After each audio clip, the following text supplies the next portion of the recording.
自2026年1月初10，每日圣安宫读经，神圣悲悯的先知。圣经咱做来听读，《申命记》第5章23节到33节。现代台语版圣经《申命记》第5章。迄时，山呢有火跌倒，恁听见有声对黑暗中出来，恁大支族的领袖甲长老拢来我遮。恁讲：你看，上主阮的上帝，互阮看见伊的荣光甲伟大。阮阁听见伊的声对火中发出。今仔日阮才知，上帝对人讲话，人还画我。即个大火为甲阮烧死，阮若阁听见上主阮的上帝的声，一定袂死。阮哪着冒性命的危险，敢有人亲像阮听见永活上帝对火中讲话的声，还会当活着？你着进前去听上主阮的上帝所有要对阮讲的话，将上主对你讲的话，拢甲阮讲，阮要听，嘛要实行。恁对我讲的话，上主拢有听到。伊对我讲，我有听到这人对你讲的话，因讲了真对。望因存即款心敬畏我，常常守我的诫命，互因甲因的子孙永远得到福气。你去甲因讲，恁倒去家己的埔边。摩西，你着徛踮我遮，我要将你所着教示因的诫命、规例、命令，拢甲你讲，互因通伫我赏赐因做产业的地实行。所以，恁着切实遵行上主恁的上帝的命令，毋通偏左偏右。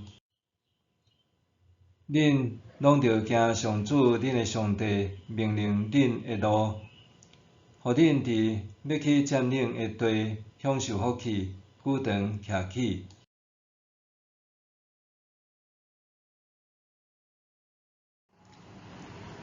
神圣悲悯的先知。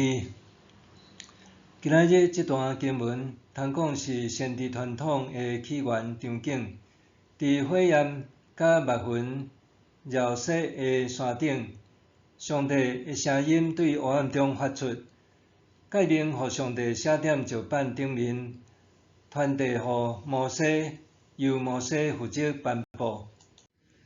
比起伫旷野的时，互以色列人埋怨和挑战，此刻摩西背负着人民的托付，搁得到上帝授权正做律法的中保。摩西这位先知，毋单单是启示的接受者和传声筒，也会负担教导的职责。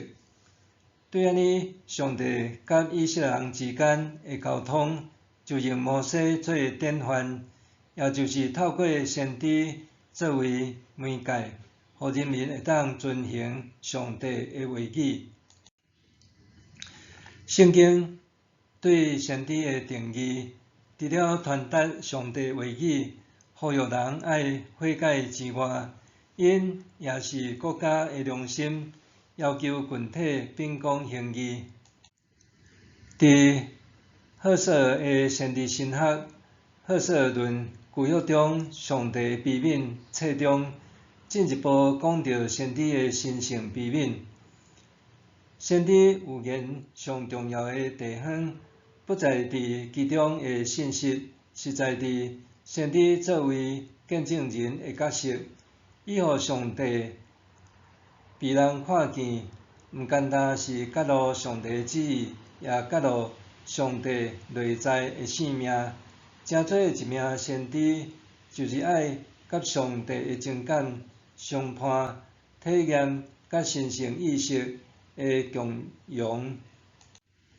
对现代的基督徒来讲，有时阵对先知的理解，只是停留伫已有特殊运数，譬如讲，基督先知会当准确预测未来，也是陈述上帝的特殊启示。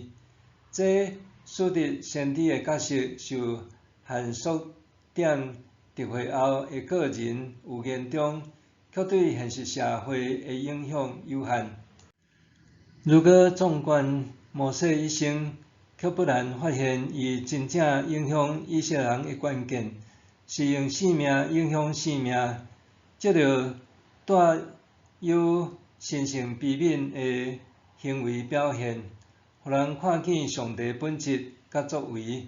譬如讲，摩西原本是自称喙齿含慢的失败主义者，后来却勇敢逃出进宫面对埃及强权。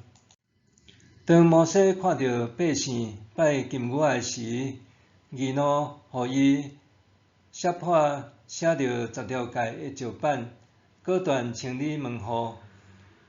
看见百姓犯下重罪的时，摩西伫上帝面前恳切代求，甚至自愿对生命册顶面抹除家己的名字，以换取上帝赦免百姓。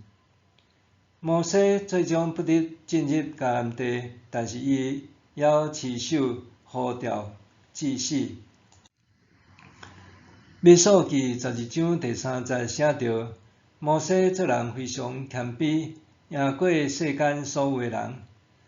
作为先知，摩西无感觉家己高高在上，也无因为贡献超越就自大，反倒始终委身伫以色列群体，彰显出上帝对人类深刻的关怀。